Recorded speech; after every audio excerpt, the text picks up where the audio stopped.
స్వామీజీ స్వామీజీ దర్శనం అయిపోయింది. ఇప్పుడు కిందకు వస్తుంటే విష్ణు పాదుక మందిర్ అని చెప్పేసి ఒకటి కనిపించింది. చాలా చిన్నది కానీ చాలా విశిష్టమైనది, అద్భుతమైనది. ఇక్కడ మొత్తం డీటెయిల్స్ అన్నీ రాశారు. శ్రీ హరిహి అని చెప్పేసి మొత్తం డీటెయిల్స్ అన్నీ ఉన్నాయి. ఇక్కడ శిలాఫలకం ఉంది, నీట్గా చదువుకోండి. చదువుకుంటే పూర్తిగా అర్థమవుతుంది.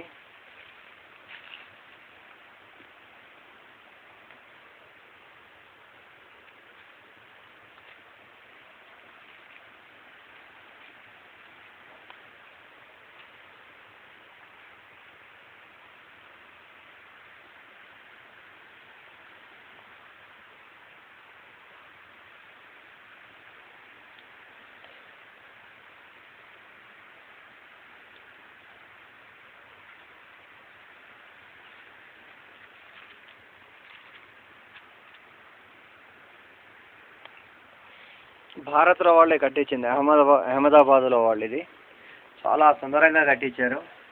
స్వామివారి పాదాలకి ఇక్కడ స్టార్టింగ్ వచ్చి కమలము, దాని తర్వాత చక్రము, దాని తర్వాత శంఖము, దాని తర్వాత గద.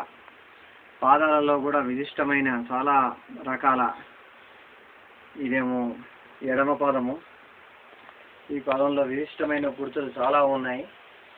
ఇదేమో కుడి పాదము, ఇందులో కూడా చాలా గుర్తులు ఉన్నాయి. వెనకాల స్వామి నారాయణుడు చర్మం మీద మధ్యలో పువ్వు, కమలము. వెనక స్వామి నారాయణుడు ఒక చర్మం మీద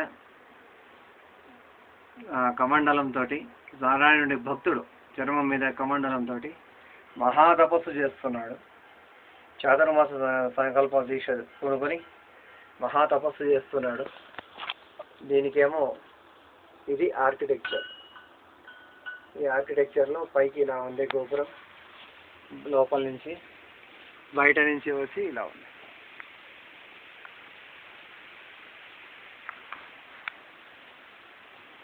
చాలా చిన్నది, చాలా ప్రసిద్ధి కాంచినది. ఇది రిపోర్టింగ్ ఓవర్.